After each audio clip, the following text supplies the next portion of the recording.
রাজবাড়ীর বিভিন্ন উপজেলার মাঠগুলোতে হালি পেঁয়াজ চাষে ঝুঁকেছেন কৃষকরা।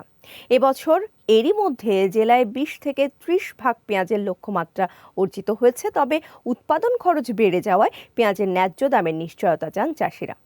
রাজবাড়ী থেকে সোহাগ মিয়ার পাঠানো তথ্য চিত্রে মৌসুমী ময়ূর ডেস্ক রিপোর্টে বিস্তারিত। রাজবাড়ী সদর, পাংশা, কালুখালী ও বালিয়াকান্দি সহ বিভিন্ন উপজেলায় মাঠে হালি পেঁয়াজ চাষে ব্যস্ত চাষিরা। তারা জানান, এবার হালি পেঁয়াজ আবাদের জন্য বীজতলা তৈরি, হালি কেনা, সার ও কীটনাশক সব মিলিয়ে বিঘাপ্রতি 40 থেকে 50 হাজার এবং লিজ নিয়ে চাষ করলে 70 থেকে 80 হাজার টাকা খরচ হচ্ছে। এখন ভারতীয় পেঁয়াজ আমদানি না করে ন্যায্য দাম পাওয়ার আশা চাষিদের।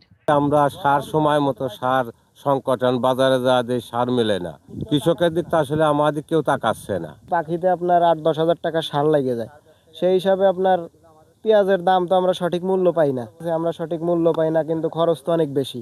কৃষি কর্মকর্তা জানায়, এবছর জেলায় আবাদ হয়েছে প্রায় 1300 হেক্টর জমিতে। ফলন ভালো পেতে কৃষকদের সব ধরনের সহায়তা দেওয়া হচ্ছে বলেও জানান তিনি। 25 থেকে 30 ভাগ পেঁয়াজ আমাদের রাজবাড়ী থেকে যায় এবং পেঁয়াজ উৎপাদনে রাজবাড়ী জেলা তৃতীয়।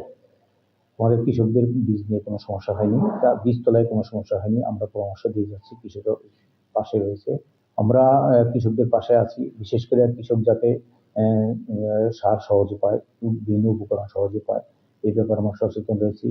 দেশে পেঁয়াজ উৎপাদনে তৃতীয় অবস্থানে রাজবাড়ী। কৃষকরা ন্যায্য দাম পেলে পেঁয়াজ চাষে আরও আগ্রহী হয়ে উঠবে বলে মনে করেন সংশ্লিষ্টরা।